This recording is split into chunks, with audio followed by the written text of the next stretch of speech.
Se nós fizermos um levantamento rápido nas palavras mais usadas pelos esquerdistas, aquelas que eles aprendem ali no beabá da jumentalização que eles enfrentam, nós veremos que eles falam em democracia, liberdade e respeito. Essas são bases do pensamento esquerdista, mas são palavras que não condizem com a prática da esquerda. Isso já foi dito tantas e tantas vezes.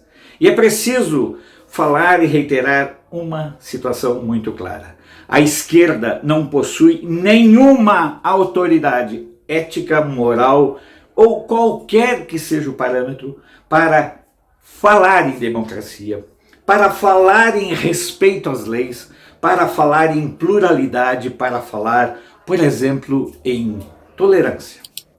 Tudo que a esquerda não tem é essa capacidade de transformar as palavras em prática.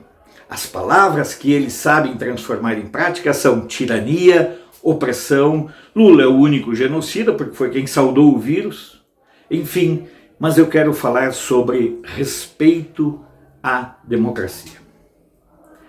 Nós tivemos um plebiscito em 2005 e até hoje o resultado do plebiscito de 2005 não é respeitado. 2005. Mas aí eles querem mudar as regras do jogo. Aí eles querem inverter a situação. Observem o caso dessa questão do voto impresso, das urnas auditáveis e da contagem pública dos votos. A esquerda e os partidos do Centrão estão muito felizes com esse método, que é obscurantista, que é ilegítimo e que é criminosamente perigoso. Tem circulado algum material muito interessante. Por exemplo, se você fosse numa lotérica e digitasse os números da Mega Sena e você não ficasse com um papelzinho, mas você teria que guardar na memória, você confiaria na máquina? Fala para mim, você confiaria? É mais ou menos isso que acontece com a urna eletrônica. Não há nenhum método, não há nenhuma forma, não há nenhum modo de auditar as urnas eletrônicas após a eleição. Não, isso é farsa. Até porque a inserção, o trabalho, digamos assim, é feito na estruturação do programa como um todo, com algoritmos, dos sistemas de apuração. Isso qualquer criança sabe. Mas nem quero falar sobre isso nesse momento. Eu quero falar nesse momento da incapacidade que a esquerda tem de reconhecer resultados quando esses resultados não lhes convêm. Observem como as esquerdas, de um modo geral, atuam. Até hoje, a esquerda não aceitou a vitória do Bolsonaro. Até hoje. E já estão começando a trabalhar para que o resultado de 2022 também não seja respeitado. Aí o que eles falam? Aí eles atacam o Bolsonaro porque, estrategista como é, Bolsonaro consegue ler alguns movimentos óbvios da esquerda e se antecipa a eles.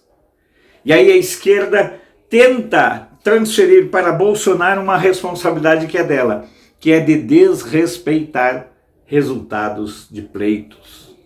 Essa é uma prática muito comum no mundo sindical. Essa é uma prática muito usada por centrais, frentes, grupos sindicais. Eles protelam as apurações e o processo até que se chegue ao resultado que eles querem, que os grupos que estão no poder querem. Quando perdem, é um Deus nos acuda. Aqui em Brasília há histórias de sindicatos que tiveram alteração de direção, onde se levaram até os computadores do sindicato embora. Se tiraram HDs de computadores. Essas são as histórias que rolam aqui no mundo sindical. Porque não aceitar resultado é parte do modo de operar, de atuar, de agir das esquerdas de um modo geral. Observem o que aconteceu na eleição do Bolsonaro. Mas isso não é de agora. Quando o Collor foi eleito, o jumento do Lula montou um governo paralelo. Observem bem, isso não é algo de agora. Isso é a prática da esquerda que é de modo reiterado e sistemático. Lá na época do Collor, inclusive eles tinham definido os ministros do governo paralelo. Portanto, não respeitar resultado das urnas é uma prática comum da esquerda. Inviabilizar governos também é um modo de operar, de atuar e de agir da esquerda. Ou faz como Itamar, depois da FHC fez, de cooptar todo mundo e pagar, ou como o Lula transformou a política num grande cabaré de criminosos, e a Dilma também, ou então eles tentam inviabilizar, desrespeitando a vontade da maioria. A maioria, para eles, esquerdistas, só existe quando ela convém ao seu discurso hegemonista.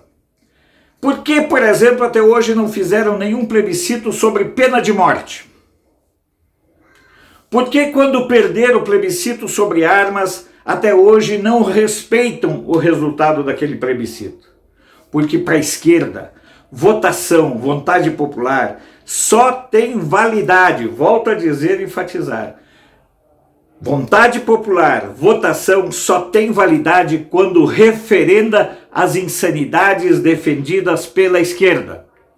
Se esses referendos, se esses momentos de consulta popular não coincidirem com os projetos genocidas, assassinos, canalhas e comunistizantes da cabeça desses vermes, eles não os respeitam e tratam de torpedear e tratam de inviabilizar qualquer governo que não reze pela cartilha de criminosos que os guia. Essa cartilha de criminosos, ela veio sendo escrita por muitos criminosos. Nós temos Mao Tse-tung, nós temos Stalin, nós temos Hitler, nós temos Fidel, nós temos Hugo Chávez, nós temos Che Guevara. E aí por fora, Perón, nessa fase agora, Nestor Kirchner. O que não falta é cabeça para você identificar como as que adoram a vontade popular quando ela lhes convém. Por isso, vamos ficar atentos, vamos entender como funciona a dinâmica e o processo dialético na cabeça de um esquerdista. A dialética do esquerdista ela é feita de uma só sentença. Eles já chegam na sentença. Eu quero isso. E se as urnas e se as consultas populares não responderem isso, eles não respeitam.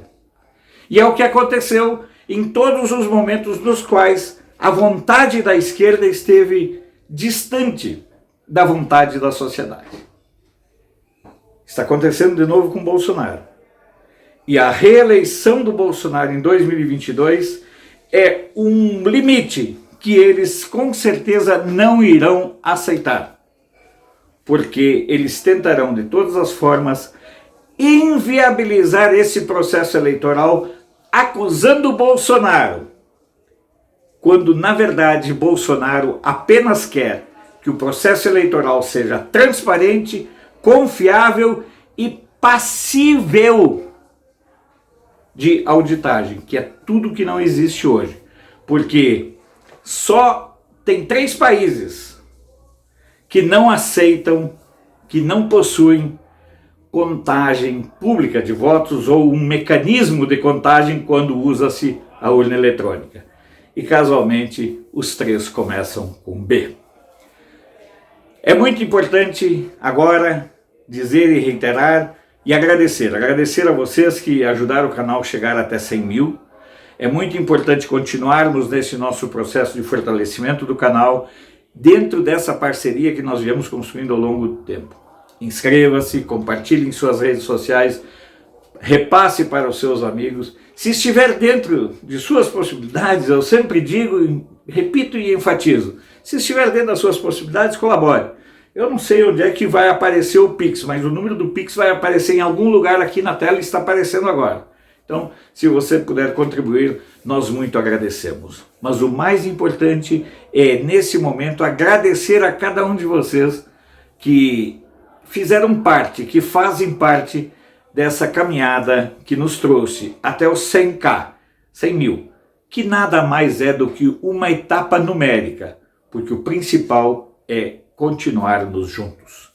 Sou Alfredo Bessoff, jornalista. Você pode não concordar com o que eu digo, mas eu tenho o compromisso de não silenciar.